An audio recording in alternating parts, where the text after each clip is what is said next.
So what's up? Magandang umaga po sa inyong lahat mga kamanok. Again, this is Linyada ng Mamay. At nandito po ulit ako upang mag-share sa inyo, sumagot sa inyo, okay, sa mga katanungan nyo pong inilalagay sa comment section. At makakaasa po kayo mga kamanok na buong kaalaman ko po yang gagawin at sasagutin para sa inyo. So isa lang palagi ng aking hinihiling if ever nakakatulong po yung mga advice, yung mga recommendations na aking sinasabi sa inyo sa araw-araw, yung mga kasagutan na aking sinishare sa inyo, huwag niyo po sanang kalimutan na mag-subscribe, mag-like, at mag-comment na rin sa baba. Para sa ganon, tomorrow, mapag-usapan din po natin yung mga katanungan po ninyo na aking mababasa. So mga kamanok, kung nagawa nyo na po yan, maraming salamat po at simulan na po natin ang ating topic ngayong umaga na ito. So ang unang katanungan po ay galing kay Aaron Kalinaw. Kamamay, pwede bang maghalo ng dog food sa payat na manok? Actually, pwede po. Okay, ito pong dog food na ganito, alam naman natin na ito ay pagkain ng aso, pero makakatulong din po ito dahil sa taglay na protina, mataas na protina, mas maganda po yung pambilot o yung pangpapi. Mas mataas po ang protina na taglay ng ganong klaseng dog food na pakain sa aso.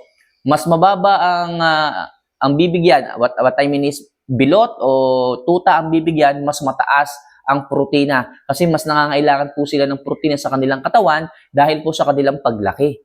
Kaya ang advice ko po, yung pang tuta po, pang papi, okay ang inyong ibigay. Ang gawin niyo po dyan, ibabad po ninyo muna sa medyo mainit na tubig para sa ganun lumambot. Kasi hindi matutuka ng manok yan, sobrang tigas.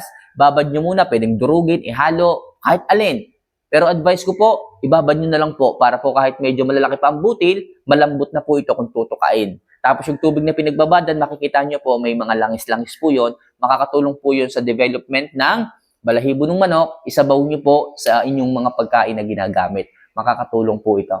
Okay, muli, Aaron, Kalinaw, po pwede po yan. Pwede kang magbigay lang sa isang manok ng 3, okay, hanggang 4 na piraso niyan araw-araw. Lalo na sa mga stags. Okay? Maliwanag tayo dyan, ha?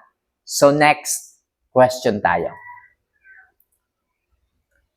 Ito naman, galing kay Jorimi Michiko. Ayan, so, magandang araw po kamamay. Paano po kayo mag-pointing ng manok para sa 3 linggo? Okay, actually, pag sinabi nating pointing, atin pong pinapalusog yung manok. Okay, at the same time, kinukuha na po natin yung magandang moisture ng manok para maging healthy, malusog yung ating mga alaga. Mapanatili natin ang sigla, ang gana ng pagkain, ang pula ng mukha, ang kintab ng balahibo, sa madaling sabi, talagang malusog na malusog. Yan po tinatawag nating pointing. At ang paraan ko po para dyan, para makuha natin yung magandang kalusugan ng manok sa loob ng 3 linggo, kailangan mga kamamay, magmo-monitor po tayo sa ating mga alaga. Okay, kagaya ko, naka 1 day, 1 eat po ako. Yung tubig na paiinom po natin sa kanila, kailangan may data po tayo. Anong ibig sabihin may data? Dapat alam po natin, dapat nakasulat po ito. Para sa ganun, sa araw-araw na umiinom po yung manok, sa dami ng kanilang pinapakain, kailangan kasi mga kamamay, tasan nyo po. What I mean sa tasa, tinatasahan nyo po yung manok sa kung gano'ng karami yung pagkain, dapat ganun din po ang dami ng iniinom. Kung gaano po kadami yung kanyang tinuka, dapat ganun din po ang dami ng kanyang iniinom. Para po may data tayo, para po hindi po tayo nalilito, para hindi po tayo naghuhula-hula. Kasi kagaya nung iba, ang dami kong naririnig, dapat pag malapit na kayong mamasyal, 3 dip lamang ang iinumin ng inyong mga alaga para control po ang moisture. Hindi po tama yon. Kapag kulang naman ang moisture na iniinom ng manok, hindi rin po magpapangsyon ng maayos ang buong katawan ng ating mga alaga. Possible, mahilo yung manok, ma-dehydrate yung manok, kasi ganun po ang mangyayari. Okay? Lalo na kung kayo ay mamamasyal, kailangan hydrated yung manok, sakto at tama lang, at alam ninyo kung gaano karami ang ipinaiinom po ninyo, hindi yung hula-hula lang. Kasi nakita ko sa tatay ko, 3 lagok lang, okay na. Hindi po pwede sa lahat ng pagkakataon ay ganun. Bakit? Kasi nga po, madi-dehydrate ang manok. Pag na-dehydrate ang manok, mahihilo ang manok. Pag nahilo ang manok, may stress ang manok. Hindi magtutunaw ng maayos, hindi makakapag-isip ng maayos. Pero kung may data po kayo, kung meron po kayong sinusunod na numbers pagdating sa inyong mga alaga, hindi po kayo malilito. Hindi po kayo matatakot na magpainom kung alam po ninyo ang dami ng iniinom ng inyong mga alaga. Okay? So, ganyan po ang aking ginagawa. Minomonitor ko po. At the same time, alam po ng manok yung sapat na dami ng moisture na inilalagay niya sa kanyang katawan. Kaya lagi ko pong sinasabi sa inyo, dry feeding is the best method of feeding our chicken. Okay, yan po ang pinakamaganda kasi makikita po natin, siya po ang naglalagay ng moisture, ng tubig para tunawin yung pagkain na kinain po ninyo. At the same time, para i-intake din po nung manok yung tubig na kanyang kailangan sa kanyang katawan. Kasi hindi lang naman sila umiinom dahil lang sila ay kumain. Minsan umiinom sila dahil sila ay nauuhaw. So alam po natin yan. Okay, kaya mga kamamay, tingnan po ninyo kung ilang beses po siya uminom, kung gaano karami ang kinakain, at magkakaroon po kayo ng idea kung gaano karami ang dapat ipainom kapag alam nyo po, okay, ang sistema ng kanyang pag-inom at saka yung kanyang pagkain. Halimbawa, 60 grams. Itong 60 grams na to, tingnan nyo kung ilang dips ang kanyang iinumin. Sa araw-araw makikita po ninyo, may average po yan. 60 grams, halimbawa, 25 dips. 60 grams, 25 dips, tingnan nyo po.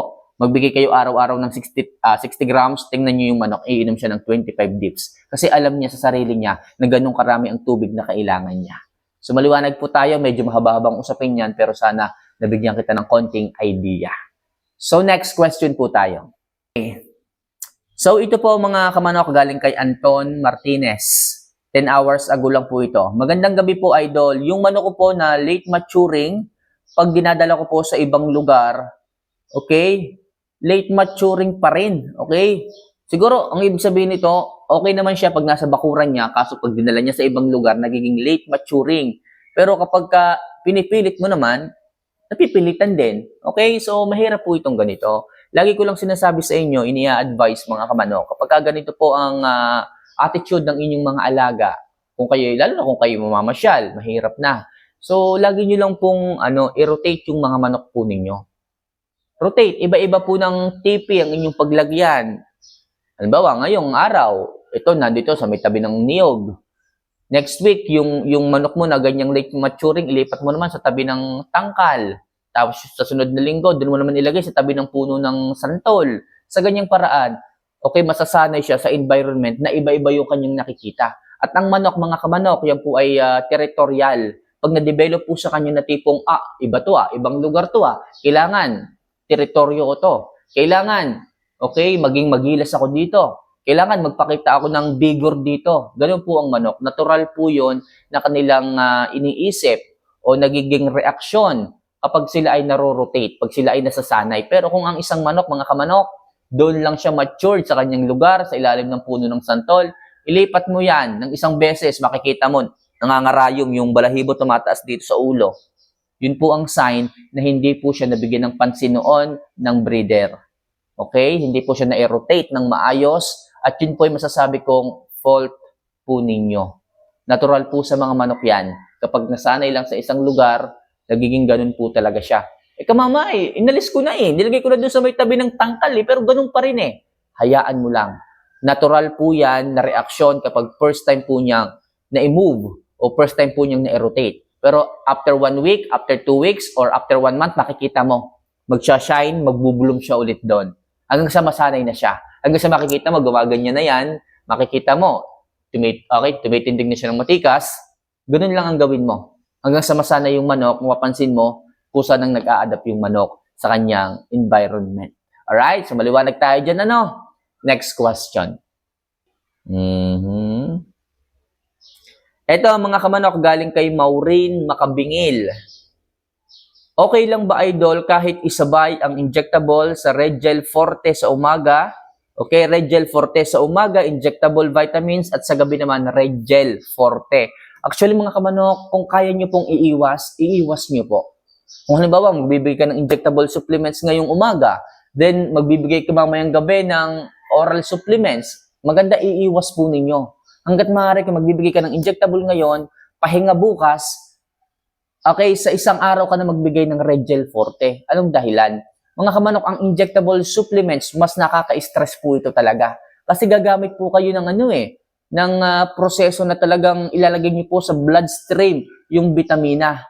Okay? Mag-i-induce po ito or magbibigay po kayo ng stress sa pitso ng inyong mga alaga dito. Actually, natural lang naman yan, pero hanggat maaari, iwasan nyo pong magsabay ng bitamina ng pagbibigay. Oo, makakatulong po yung injectable supplements. Magiging healthy po ang inyong mga manok. Pero bibilang pa ng araw yan para makarecover. Para makita nyo ang totoong effectivity ng vitamin ang inyong ibibigay. Tandaan nyo mga kamanok, pag nagbigay kayo ng injectable, anong mararamdaman? Madidehydrate yung manok. Makakaramdam yan ng konting stress. At huwag nyo nang dagdagan sa pagbibigay pa ng vitamina sa kanya. Ang kailangan niya is recovery. Hindi po vitamina. Nagbigay na kayo ng vitamina recovery lang ang kailangan ng manok. Hindi nyo kailangan pasubuan na kung ano-anong gamot. Tubig lang, pahinga lang ang kailangan ng manok. Kung magbibigay kayo ng oral supplements, kagaya ng mga Red Gel Forte, palipasin po ninyo ang ilang araw. Okay? Kung nagbigay kayo ngayon, huwag munang bukas, sa isang araw ka na magbigay. Mas maganda po ang effectivity nito sa katawan ng ating mga alaga at mas mabilis po ang recovery para maging healthy at malusog ang ating mga manok. Alright? So mga kamanok, sana po makatulong ang simpleng mga advice, mga video, recommendations, pagsagot ko sa inyong mga katanungan na inyong inilalagay sa comment section. Hiling ko mga kamanok na sana ay huwag po kayong mapagod na humingi ng kaalaman, isang guni sa akin ang inyong mga katanungan pagdating sa pagmamanok. Lagay niyo lang yan sa comment section, akong bahalang sumagot para sa inyo. Muli, this is Linyada ng Mamay. See you for our next vlog. Paalam.